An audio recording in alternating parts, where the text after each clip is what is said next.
Tulin siia kooli sellepärast, et mul oli kodus mitu mööblitükki, mis tahtsid korda tegemist. Ja tänaseks ma tunnen, et ma olen saanud siit selle julguse võtta kätte üks mööblitükk ja teha ta korda. Kas ma teen ta nüüd päris õigesti või valesti? See ei olegi oluline, minust tähtis on see julgus. Ja ma olen saanud siit väga palju uusi tutvusi, tuttavaid, sõpru. Nii et soovitan kõigile tulla. Edasi on kõik väga lihtne. Ma lähen õpin pehme mööbli valmistamist 1 aasta.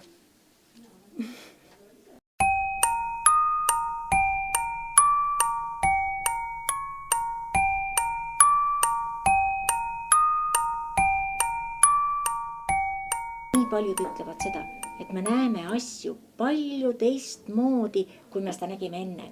Ja see ongi see koht. Ja miks küll ei küsita vastu küsimust, et miks siia tulla, aga siis ma küsiksin juurde, kuhu siis veel? Kool on korralik, kaasaegne, milline käsitööklass meil on.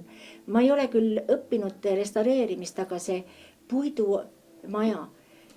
Ma arvan, et annab otsida sellist kutsehariduskeskust, kellel on sellised võimalused, sellised pedagoogid.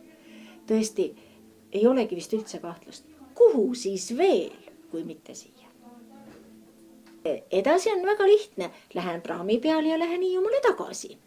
Mind ootab seal üks tore muuseum ja seal on kõik võimalused ka käsitöö tutvustamiseks ja ennekõike selle pärimuskultuuri edasikandmiseks, mida me ka siin saime väga põhjalikult.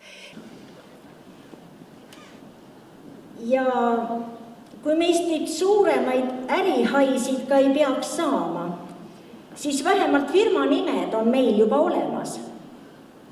Tikkijate äriühing Hellad näpud ja kudujate artell Silmad maha.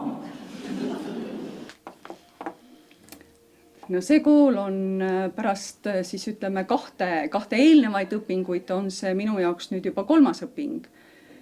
Ja miks? Aga ikka sellepärast, et ma tahan hoida ennast värskena. Et me võime õppida igasuguseid filosoofilisi teadusi, kuid see ei pruugi sulle tuua tänapäeval enam leiba lauale. Ja hooldustöötajaid on Eesti riigis vähe, neid on Euroopas vähe, neid otsitakse, vajatakse. Ja sellepärast on hooldustöö ääretult oluline, et sa teed seda, et sul on need teadmised, kuidas teha ja et sa teed seda hinge. Eks edasisaamisest on nii, et kuna õpitud on juba palju ja on elatud juba piisavalt palju suvesid, siis järgmised õpingud pigem lähevad juba hobivaldkonda ja sellisesse kas käsitöövaldkonda või siis kuskile natukene ikkagi kunsti poole või midagi sinna. Või pillimängu juurde, vaid ikkagi kaunid kunstid pigem. Täname teid kõiki!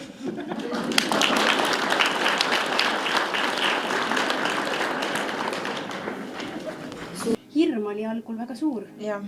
et kuidas see täiskasvanu õpe nagu töökohapõhiselt toimib, aga juhendajad ja kõik tulid väga vastu, ja sai kõike praktiseeridagi töö juures, kõike õpitud, et see oli väga hea. Kindlasti rühmajuhendajad ja teised meie grupis, me olime üksteisele toeks, jagasime oma mõtteid.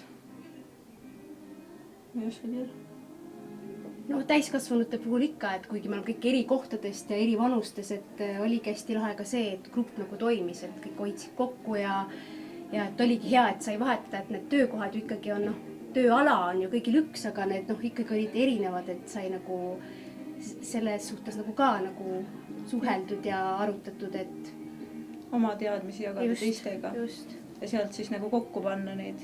Sest ega need tööd olid ju päris mahukad tegelikult, mis oli vaja teha.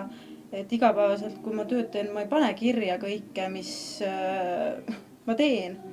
Et nüüd nagu jälgisin seda ja sain teada, et ise ka teada, mida sa teed. Et ise ma olen soovitanud ka teistel minna õppima täiskasvanute tsükliõppesse.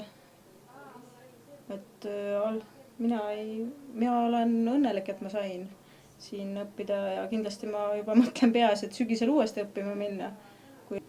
Edasi jätkan oma tööga kindlasti ja sügisel võib-olla vaatan veel, mis on võimalik täiustada ennast oma erialal, sest see on minule südamelähedane. Sellepärast ma üldse õppima tulingi. Mina ka kindlasti jätkan oma töö juures. Olen kindlasti targem ja oskan rohkem asju märgata. Et midagi pole mööda külge maha jooksnud. Ja eks siis elu näitab, Mis edasi saab? kas ja milleks, mis hea on. Jah.